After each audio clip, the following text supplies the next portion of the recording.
In 2008, the Arizona Department of Transportation was conducting an environmental investigation along Interstate 17 at Cordes Junction for a new interchange when researchers discovered one of the richest deposits of Native American artifacts in the region. Archaeologists were quickly hired to determine the significance of the discovery, which was the easy part. What remains is unlocking the mysteries of the Antler House village.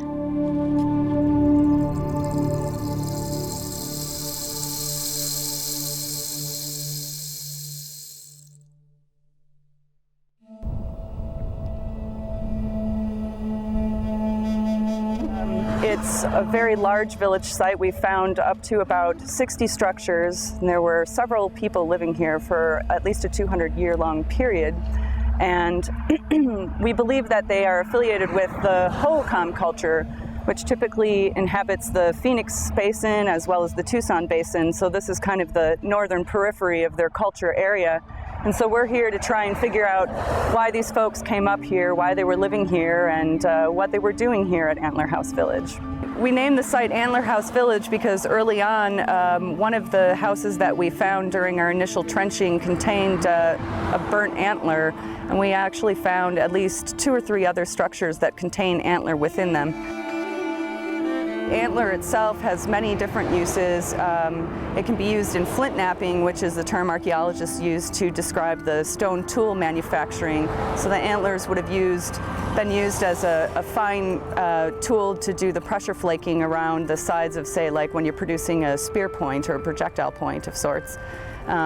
Antlers also could have been used for more practical purposes, like within the houses we have very small plaster-lined hearths that they didn't actually cook in, but they used to heat the houses.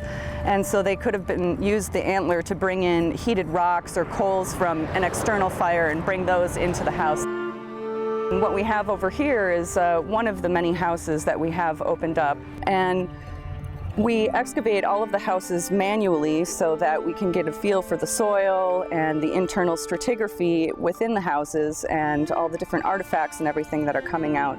So what we do is dig by hand, and all of the soil that comes out of the features is then screened by hand by archaeologists, and they pull out all the individual artifacts, and those things include ceramics, flake stone tools, shell bracelets that are coming from the Gulf of California.